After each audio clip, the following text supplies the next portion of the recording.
Fun fact, Jalter was originally destined to just be a color swap of Jean, but the sheer demand for her caused her implementation. All the way back in Orleans, the Jalter that we fought was a ruler class with a barely different design. This design is strikingly similar to that of the Joan of Arc that we meet, with only minor differences such as the hair and eye color, as well as the removal of the braid. The lore reason for this is because this is still Joan of Arc, just a different aspect, but the practical reason is that they ran out of time and just had to do a palette swap. After Orleans, players began demanding for the implementation of this new goth, tsundere but she actually just hates you, Jean. The sheer outcry, as well as the game's success, allowed for the creators to revamp her design and make changes to it so that she felt more unique from Jormal, giving us the tomboy goth that we know and love today. Fun fact, Angra Mainyu loves two things more than anything in the world: music and anal. Longtime channel listeners will know this already from my Angra Behind the Servants, but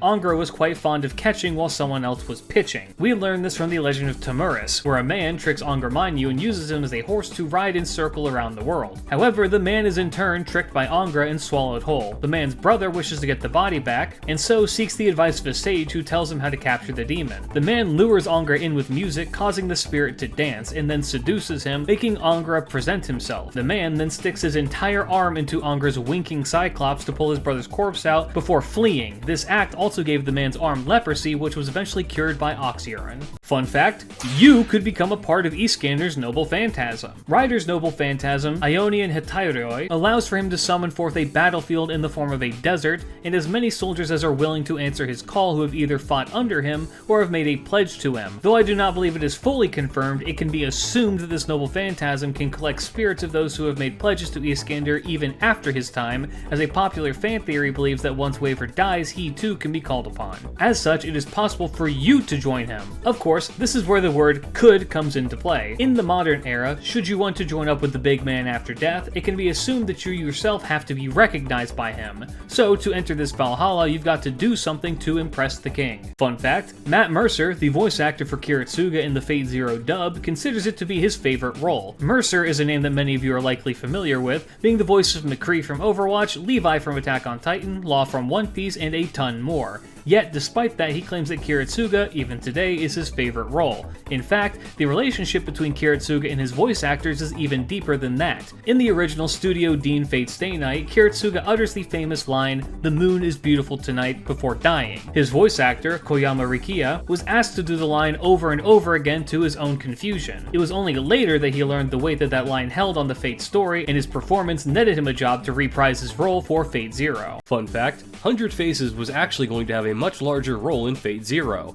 Originally, this young girl persona was going to be found by Waver, who was unaware of her true identity and believed to be another victim of Castor. This persona would have had her memories of being a servant sealed away.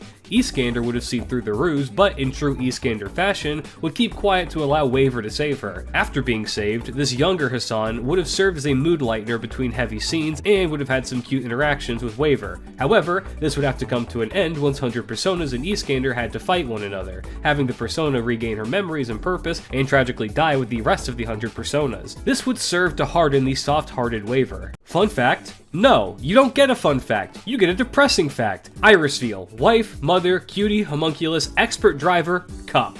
The Einsburn homunculi are considered marvels of modern magecraft, but have you ever wondered what they actually do? Well, let's talk about what it means to be the vessel of the Holy Grail. The purpose of the Holy Grail is to grant wishes. The way that you power a Grail to get wishes is through a Holy Grail war where the immense magical energy of a heroic spirit gets stored into the Grail, and then the victors of the war can use this insane power to make a desire manifest. Now, to fast-track that process a bit, the Holy Grail has been broken down and incorporated into the organs of Irisfeel. Normally, you need 6 heroic spirits to perish, but if 4 do, they get absorbed into Eri, who is acting as a vessel for the Grail. Once this happens, her organs are disintegrated, she gives birth to the Holy Grail itself, and then she dies. Without outside interference, this process would also slowly strip away her humanity until she was just a mindless husk. So ask yourself, is it really worth it? Fun fact, Shuten's mannerisms were partially the fault of her illustrator, Honjo Raita, a golden god of artistry. When he was given the assignment to draw Shuten, famously he modeled her after her voice actress, Aoi Yuki. However, this also came with a certain request from him.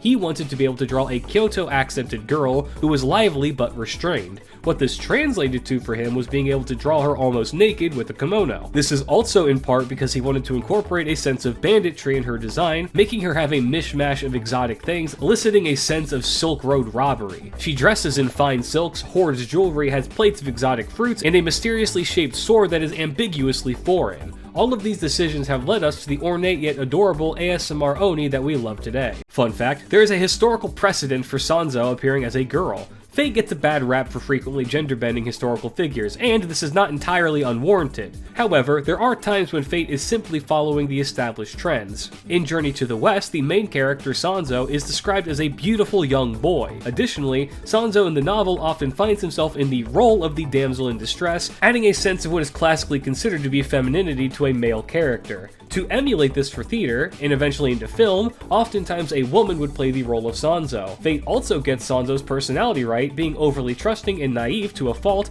but due to this personality, she becomes a target for both marriage proposals as well as protection. Fun fact, Raiko's ox-like qualities are a mix of both a deity and a yokai. Most people by now know that Raiko is able to wield lightning thanks to her divine connections to a deity called Gozu Tenno. Gozu Tenno was a plague deity that became associated with the established deity Susanoo, who in turn is often seen and treated as Japan's Indra. Gozu Tenno loosely translates to Heavenly Ox King, but there is an additional ox in the mix with Raiko, and that is the Ushi Oni, or Ox Demon. Now, one can imagine that Raiko pulls her divine strength from the heavenly connection, but the Ushi Oni itself was viewed as one of the most powerful and feared yokai, as they too spread plague, could cast spells, eat humans, and in some cases, command the weather. Raiko is explicitly mentioned to have aspects of both of these beings inside of her at different times, and this is a likely explanation to her more berserker-like qualities. Fun fact, Kintoki's motorcycle is possibly an actual bear. As a boy living in the wild, Kintoki's friends and playmates tended to be a variety of animals. One of the most famous among these was a bear that he bested in a sumo wrestling match. In other legends surrounding Kintoki, he is known to have used the bear, as well as other animals, as mounts to move faster or assist in his work. Therefore, there is a precedent for him to be a rider. Many characters who manifest in Fate are able to turn their animate companions into different forms as necessary, such as Lohi turning her trusty dog into a bear.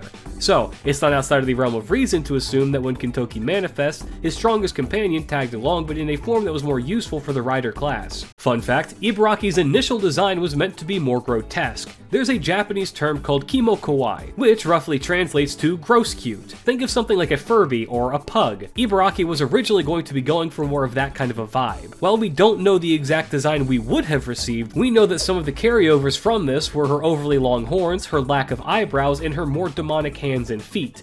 From these remaining bits, we can imagine a much more demonic appearing character as opposed to the banana loli that we have today. That said, given her legend as a remarkable shapeshifter, it is entirely possible that in the future we see a much more punished banana harkening back to her proto-design. Fun fact, Kotaro is currently being targeted by Kashin Koji to remove the weakness of his flesh in favor of the cold certainty of being a machine. Kotaro and Koji have a deep connection in FGO, where Koji is technically a grandmother to him. Kotaro's mom, or mother figure in the Fate universe, is Kato Danzo, and Danzo was made in joint combination by the first Fumo Kotaro and Koji, ours being the fifth Kotaro. Koji, being both a black magician as well as a genius puppeteer, is capable of transferring people's souls into new bodies, or outright changing their current bodies. Kotaro has dialogue with Koji about her offering to give him a mechanical body of his own, and tries to sweeten the deal by saying that this body could fly. Additionally, Sugitani warns Kotaro that Koji seems to be eyeing him as her next big project, and advises him to be wary. Fun fact, Ozymandias has emotionally reactable hair. Ozymandias is a bit of an interesting character in terms of his design, because he gives off the impression of being a Gila-like, and this seems to be intentional given that his main scenario writer, Hikaru Sakurai, asked for advice on making a king character from Nasu. You may have noticed that his similarities to Gil extend even to his physical design, with a golden motif and arrogant disposition. But there is an inside joke about his hair. When Ozymandias is angry or getting serious, his hair will flip back and stand, almost akin to going Super Saiyan.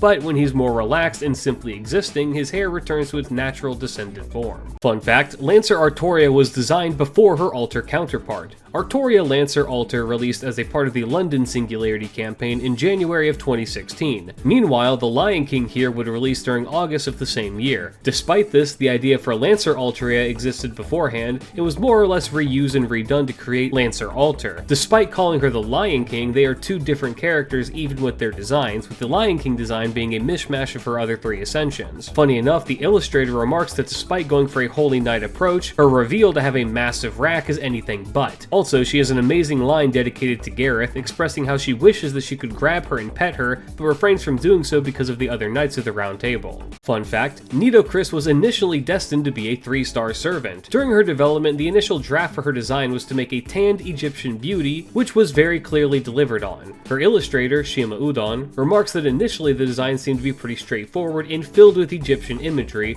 but at some point during her development she got promoted to 4-star, and so had to have her 3rd ascension revised. Early FGO took the stance that lower rarity servants should change less as they ascended, with some notable exceptions, but for the most part they would either receive some extra adornments or lose some clothing. But for higher rarity characters, some would get full overhauls on the design. You can tell that Nitocris' 1st and 2nd ascensions have the impression of a lower rarity servant, with a sudden evolution to her 3rd being a breakout into the Golden Border Club. Fun fact, Lancelot in FGO is the 3rd strongest Knight of the Round Table. Welcome to Arthurian power scaling, I will be your guide. At number 1 is King Arthur, who is able to outmatch all of the other knights due primarily to having broken equipment, but her skills as well are not to be dismissed. Number 2 is Sir Galahad, who's able to match the other Knights of the Round, as well as having a nice advantage over some of the others, such as his father Lancelot, who is actually in a tie for number 3. Lancelot and Tristan are evenly matched in terms of combat ability, so there is no clear winner. Number 4 is Gawain, who is unable to be beaten so long as the sun is out, meaning that he can be beaten if it isn't. Number 5 is Percival, who is wielding a sacred relic powerful enough to fell just about anyone, pissing off our number 6 member Mordred, who thinks that she can take all these punks easily. Number 7 is Bedivere, who's debatably the best sword fighter out of the Knights of the Round Table and having a magical arm that helps this, but eats away at his soul, making it difficult to match his competition.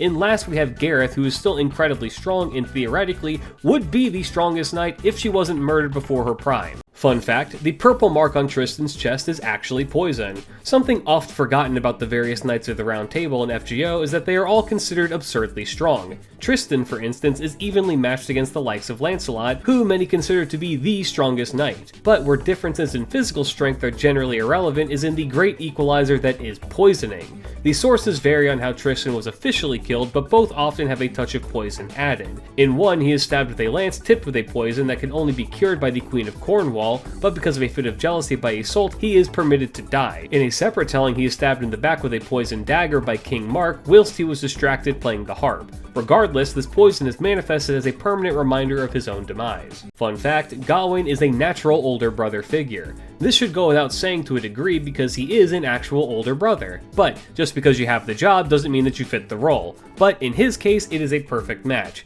Starting with his actual sister, the bond between these two is strong to say the least. Gawain is incredibly protective of Gareth, despite not only knowing that she can fend for herself just fine, but also that she is in many ways just as, if not more mature than he is. However, he is not smothering to her, supporting her in her knightly journey even if it makes him worried. The other example comes from Leo, his master in the Moon Cell. Gawain views Leo as a little brother despite their relationship. As a result of this, he is also fiercely protective of Leo, but once again, believes that he needs to learn to grow. In this specific incident, Leo must learn what it's like to lose. Fun fact, Hassan of the Serenity has her basis in historical fact. As outlandish as the idea of a girl who is so poisonous that just touching her is enough to kill you is, there existed for a time a thing called a Vishakanya. In ancient India, the practice of creating a Vishakanya was done by feeding a young girl a diet of poisonous foods and drinks for her entire upbringing, gradually increasing the dosage until her body was both immune to poison, as well as making her bodily fluids poisonous. While most would die during this process, those that survived were used as assassins, given to high-powered figures as peace offerings, only to eventually kill them with either laced alcohol or during seduction.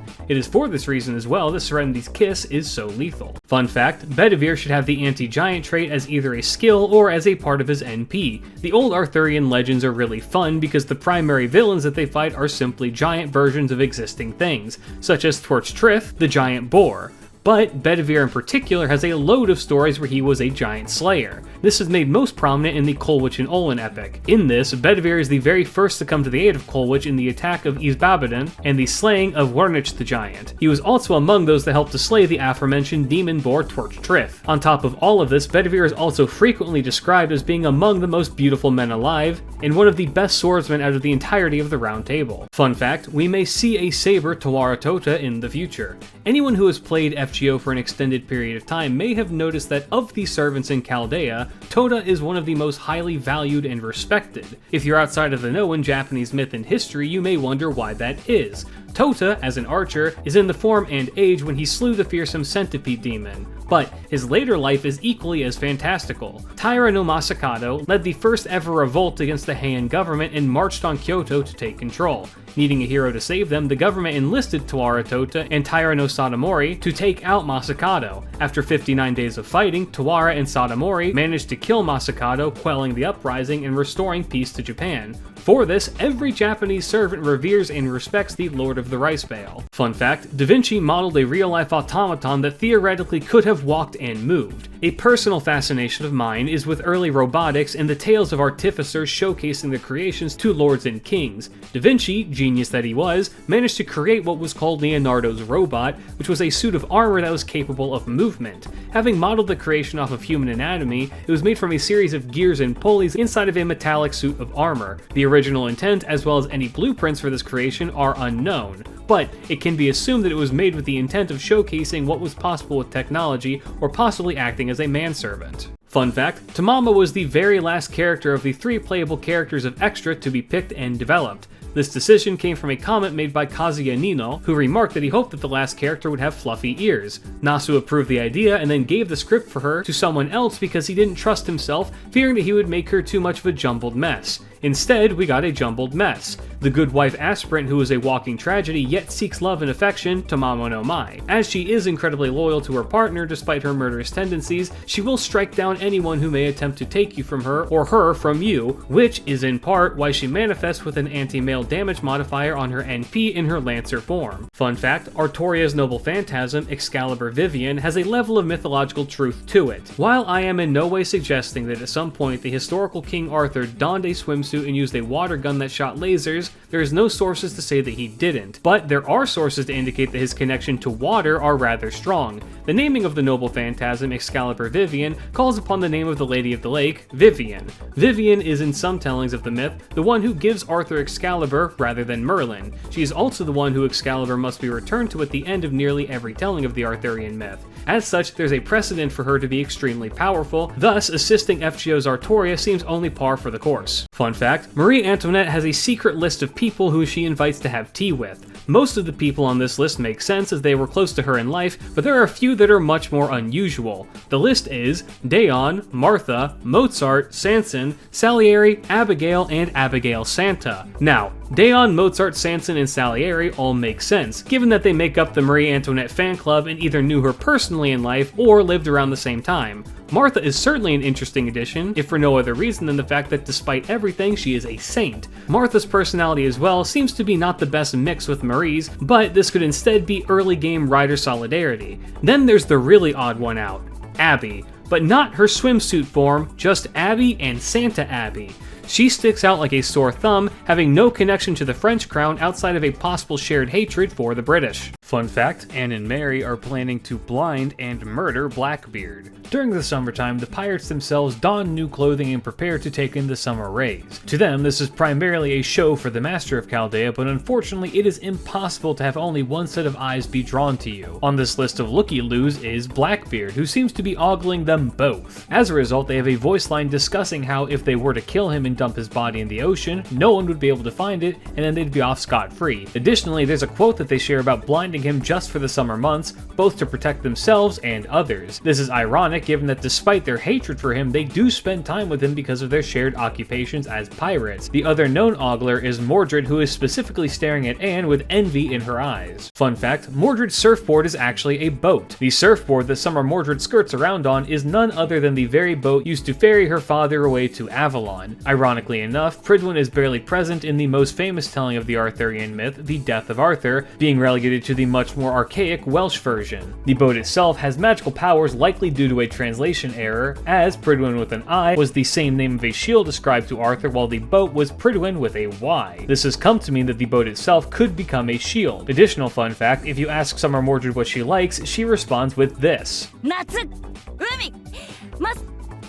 夏海最後なし。 Fun fact, Skyhawk Assassin putting on a swimsuit seems to have led to a number of direct changes around Chaldea. For one, this has given Blackbeard a high-ranking presence concealment. Blackbeard seems to have at one point not only been stalking Skyhawk, but remarking that it is impossible for a, quote, old woman to be able to pull off that look. Despite these words that would land most people a one-way trip to oblivion, Skyhawk is unable to find Blackbeard. The only explanation is that in relation to Skyhawk, Blackbeard gains EX presence concealment. Additionally, this outfit seems to have caused every single coup to act up, including the Druid and Berserker ones. This has gotten so bad that Maeve herself has confronted Skyhawk about it, but she fails to see the problem. Fun fact, Kiyohime is actually embarrassed to be seen in a swimsuit at all. Something that Fate sometimes remembers on occasions is the fact that figures present are from across multiple times and cultures. Additionally, a servant will manifest with their sensibilities and original mentality so long as additional factors are not in play. Kiyohime herself is from ancient Japan. The idea of overly exposed skin would have been very lewd and shameful to her. So, for some reason, she decided to pick the strangest outfit to wear, a school swimsuit.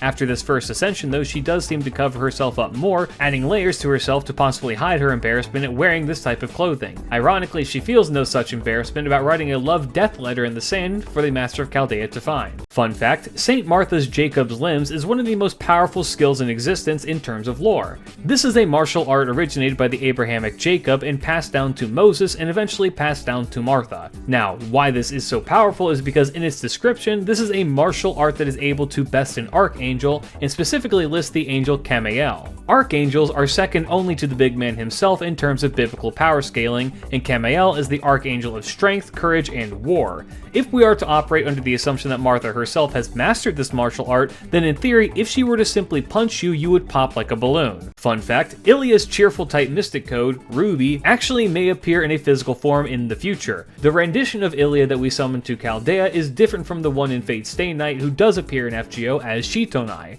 Rather, this is the Ilia from the version of history where Kiritsuga decides that he loves his wife, and thus, peace was brought to the land. Ilia's mystic code Ruby is what allows her to act as a magical girl, being an incredibly powerful magical item made by Zelrich. Ruby is capable of shapeshifting, though this is primarily seen from her just shifting from free roam mode to weapon mode. However, in Prism Ilia, Emiya does envision a possible human form for Ruby as a, quote, mischievous girl in a kimono. In other words, there is a potential future where we see magical Ruby appear in the form of everyone's favorite S-tier Melty Blood character, Kohaku. Fun fact, Chloe's artist, Hiroshi Hiroyama, actually had plans for all of Chloe's ascensions. Being a welfare servant, Chloe is relegated to having just one single outfit. Naturally, this was the one that she most often appears in to maintain a sense of familiarity. However, this did not stop Hiroyama from envisioning what the other ascensions would be like. One would have been her in a bikini armor with metal bits jutting out haphazardly, possibly giving off the impression of her swords coming out of her armor. The other would have been designed from her original conception, though this is not fully elaborated on. Likely, this could mean that she would appear in her school uniform to match the others in the Prilia trio, which I would argue may appear as a costume dress in the future. Fun fact, Liz Brave is often called Racist Liz. This one's a bit of a deviation from my normal fun facts, but for new people, here is why you may see Saber Liz called Racist Liz. Back when she was released on NA all the way in 2018, there was a meme that was floating around that went along the lines of, stop saying the word brave and what you actually mean is racist. Now, the internet being the internet saw that and saw the translation for Saber Liz, and ever since, she has been called Racist Liz. While we don't have any evidence to suggest that Liz is actually racist, there is a plethora of evidence to suggest that she is potentially sexist. On a different note, her entire kit and design is a massive Dragon Quest reference. This extends from her art style to her attack animations to her skills, with the most obvious connection being her skill, which sorts through potentially additional spells to use in battle at the cost of her mana gauge. Fun fact, Cleopatra is historically considered to be a genius. Much like many things in history, the Romans took great measures to deface others, Cleopatra being one such victim. Even today, the thought is perpetuated that Cleopatra was a vain and arrogant harlot who used her beauty to get whatever she wanted. This is far from the truth. Cleopatra was a polyglot, speaking over 12 different languages, and was known to have bolstered the scholarly class of Egypt. In fact, her intelligence is one of the reasons she attracted such powerful companions on top of her looks. She was also considered to be a skilled military commander, though with the unfortunate reality of fighting Rome tamping that down. Fun fact, Wada Arco seems to regret portraying Vlad in such a malicious light. Expressions are paramount in making or breaking character art, and when Wada Arco was first designing Uncle Vlad for his FGO portrayal, she imagined him as being a stubborn old man because he didn't have his clown wife with him. As such, the more feral expressions seemed more suitable at the time, but as the game progressed, and we see new sides of this rendition of Vlad, Wada notes that he became a much more charming character. A good example is the fact that he is a part of the Lancer Gardening Club. Perhaps because of this gap moe, Wada muses about how she wishes she had given him a bit more of a happier expression. Fun fact, Jeanne d'Arc Alter Santa Lily, henceforth Janta, once broke the entire game.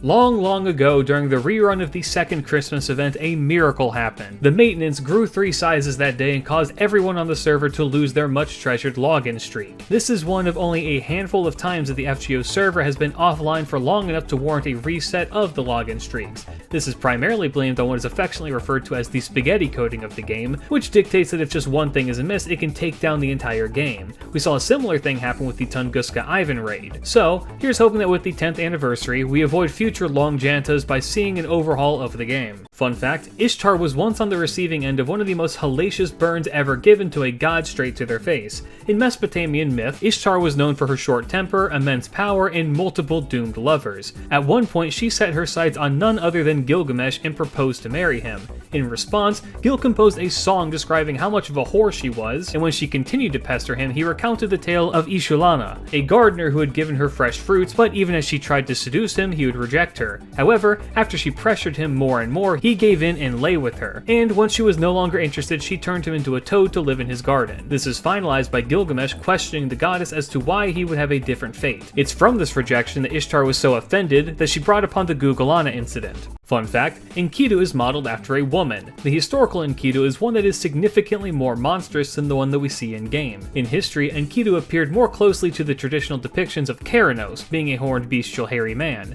Yet in Fate, they appear as arguably one of the most androgynous characters to ever live. Medium to long green hair, a long white robe as the only clothing, and a perfectly fair face. The community commonly ascribes male pronouns to Enkidu, despite them being gender unknown, mostly because of how they are treated in history. But in-game, their actual model is based on a sacred prostitute that both found and humanized them. As a sign of thanks, or perhaps because of how they are, a being of clay, they took the same form as the sacred prostitute, giving us the clay that we love today. Fun fact, Quetzalcoatl has one of the most out-of-pocket and insane threats I've ever read on a servant. The threat goes as follows. I'll replace the blood in your entire body with a deathly poison that goes hand in hand with the most extreme pain in the world. And furthermore, continuously bathe solar winds on your body until it becomes only bones.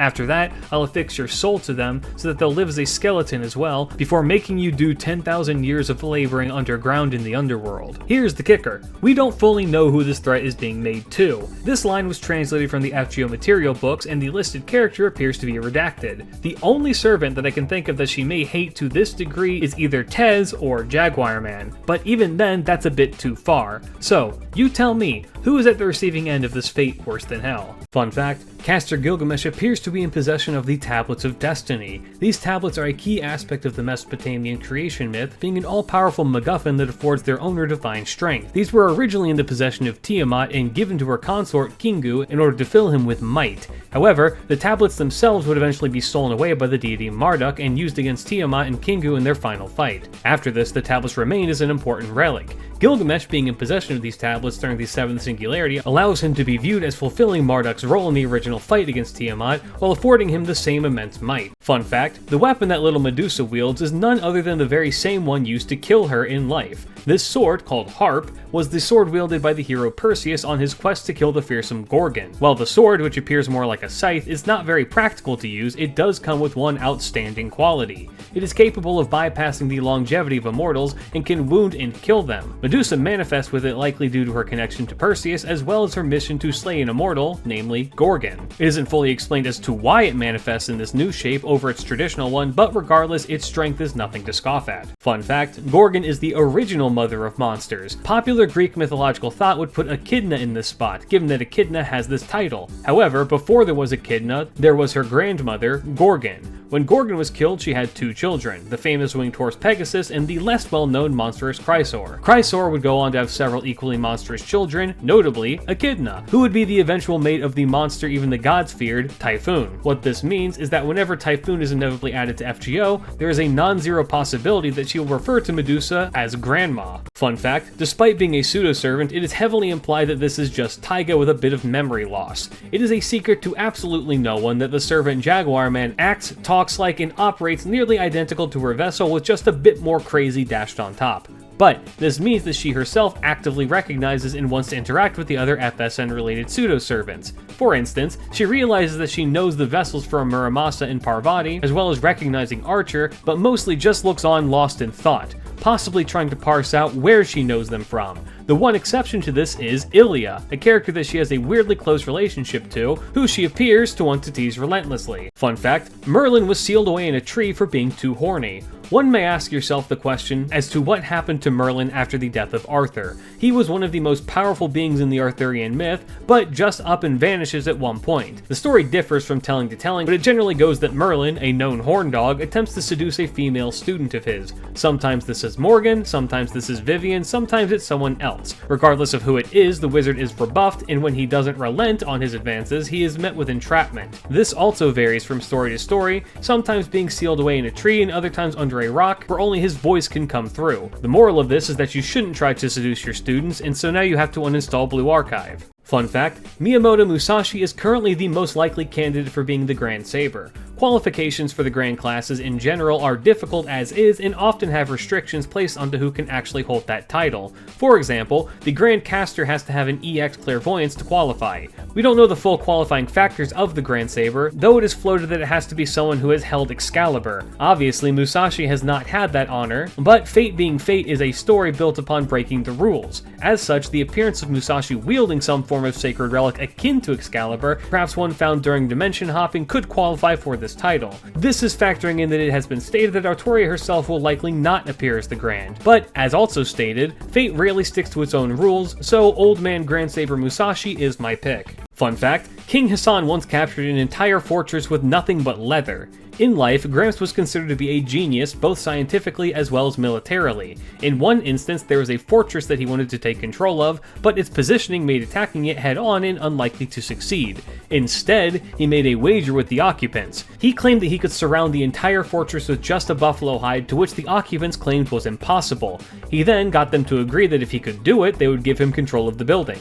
Gramps then took the buffalo hide and cut it into thin strips, eventually surrounding the entire building. True to their word and having lost the bet, the occupants were forced to leave. This fortress would then become the headquarters of the Hassan. Fun fact, Mysterious Heroine X, henceforth Echan, is canonically dead in the Servantverse. Rules of the Servantverse are strange to say the least, but among them is the fact that being dead is not the end. Rather, they are sent to a form of limbo, where they stay until their ether-based bodies reconstitute somewhere else in the Servantverse. In the case of Echan, she technically dies at the end of her trial quest, but is able to be summoned thanks to the Black Knight helmet droid finding the Master of Chaldea. We confirm her death in Saber Wars 2, where she is hanging out in limbo when the nearly dead normal MHX arrives. She is told by her evil rival that the afterlife is nice because she can produce infinite snacks, which MHX attempts to take her own life to afford the same power. Fun fact, Moriarty's design is chock full of references to his true personality. The most obvious one is the spider web behind him being symbolic of a tightly constructed and intricately woven trap for anyone who may fall in. The chameleon is also fairly obvious, meant to show that disguises and changes in form are like second nature to him. The blue butterfly has a dual meaning. One is to show the revelation of a trap like an innocent caterpillar emerging from a cocoon to reveal itself in a new form. The other is the type of butterfly, being one that is associated with death and rot, given their attraction to decomposing fruits, as well as their connection to death-related deities. Fun fact, Emiya Alter is one of the only servants to have ever been censored in the North American version of the game.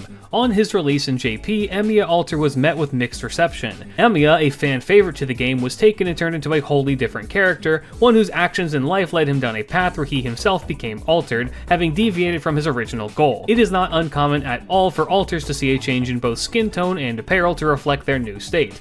Unfortunately, Emiya Alter gained an unfortunate reputation as being a somewhat racist caricature, despite this not being the intention. As a result, when he was released in NA, they lightened his skin tone significantly. Now, this made people even more upset because it was seen as unnecessary censorship, especially when other altered characters, such as Kuhlin, did not receive such a treatment. Fun fact, the tale of Lobo is meant to be a conservationalist piece. Lobo, the King of Kurumpa, is the first story of Ernest Thompson Seton's collection Wild Animals I Have Known, which is a collection of pseudo-fictional accounts with animals by Seton. The tale of Lobo tells of a massive wolf stealing stealing from ranchers, and its cunning keeping it from ever being caught. However, the wolf would instead be caught and subdued by being baited into a trap with its mate as the lure. In doing this, Seton was hoping to make an oft-demonized animal like the wolf appear much more relatable and less like some monster. At the time of the writing, wolf populations were seen as pests in America and being eradicated, so this was done in hopes that maybe Seton could call attention to the problem.